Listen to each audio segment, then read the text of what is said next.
The fountainhead of all misdeeds is love of this world. There is no cure but to turn to God out of absolute necessity. So this is in the Buddhist tradition that there is a way out of suffering, which is the noble path. Well, the Muslims would say the same thing. The way out of suffering would be the sacred law. And the sacred law in Arabic means the path to water. Right? That's literally what it means. The sacred law is the path to water, to being nourished spiritually, having one's thirst truly quenched, not the mirages in the desert, the false water. And then he says, he accompanies a mentor who knows intimately the courses of action.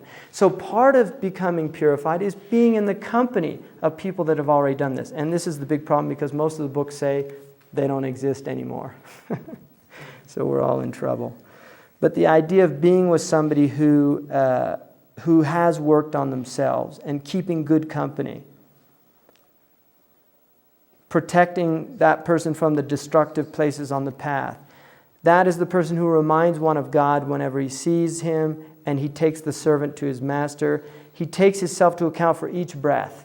In the Islamic tradition, there's a tradition that Moses asked God, what is the most hidden of all your blessings? And he said, the breath. Breath, human breath. And this is why in traditional Buddhism, the first practice that you learn is to become aware of your breath, right? Just the fact that you're actually breathing in and out. And then he said, he preserves well, he weighs his suggestive thoughts in the scale of sacred law. This is the idea of learning to control thoughts, which is a very high position in Islam. The idea that we can have pure thoughts and that our impure thoughts can be mastered and that we can get beyond this thrust of negativity, that we can actually change the way we think and that we can become positive. There's a beautiful tradition that says, the Prophet Muhammad, peace be upon him, said that God says, I am in the good opinion of my servant. If he thinks good of me, he finds good. And if he thinks bad of me, he finds bad. Which means literally that we are creating our realities.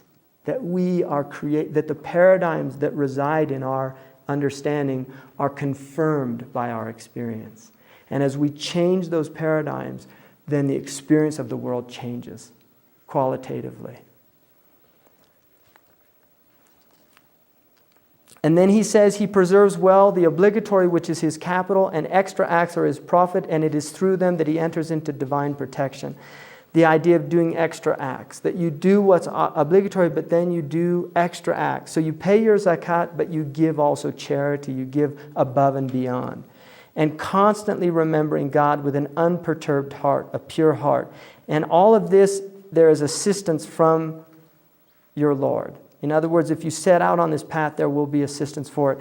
And then he struggles against the self for the sake of the Lord of sentient beings. And through this, he adorns himself with the stations of certainty. So this is called mujahada, which is jihad, struggling against the lower impulses of the self, that it is a conscious struggle that one has to do. So we do backbite, but we have to struggle against it. I'm doing it again.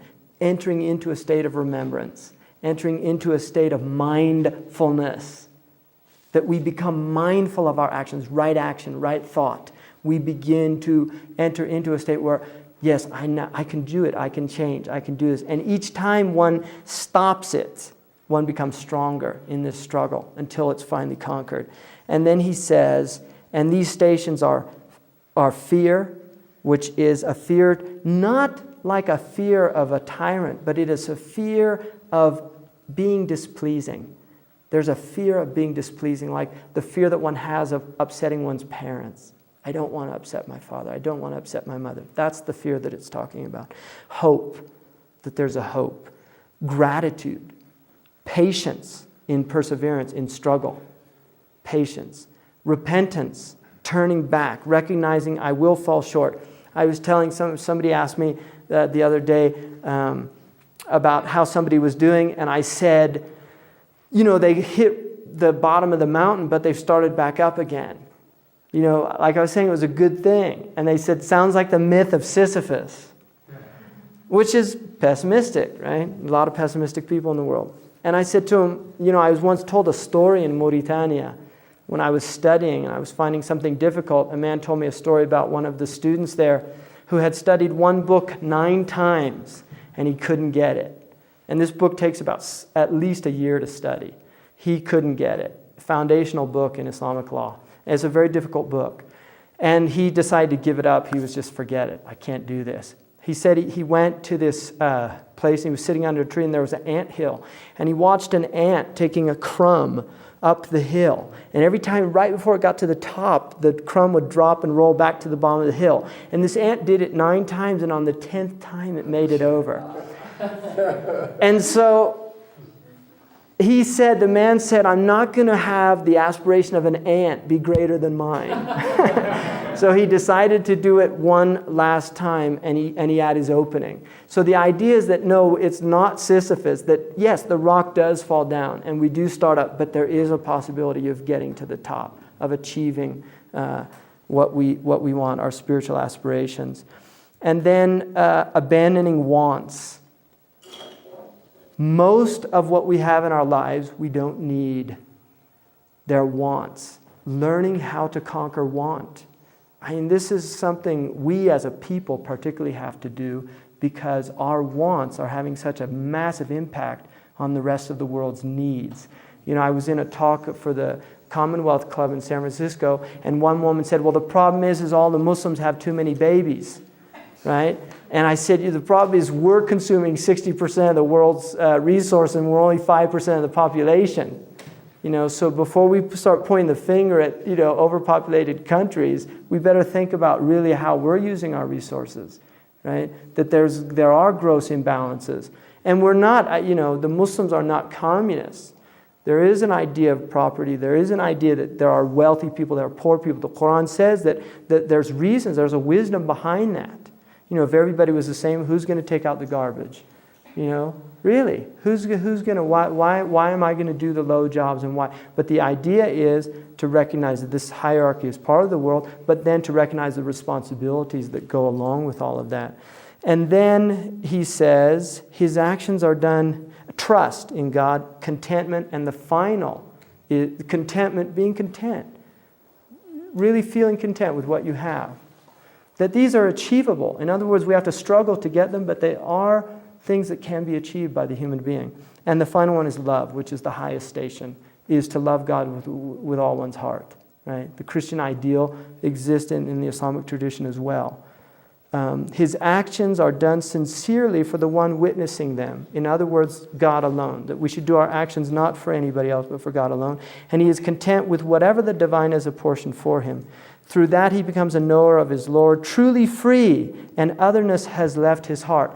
Now, in the Islamic tradition, there is an idea of 2 types of freedom. Freedom from and freedom to.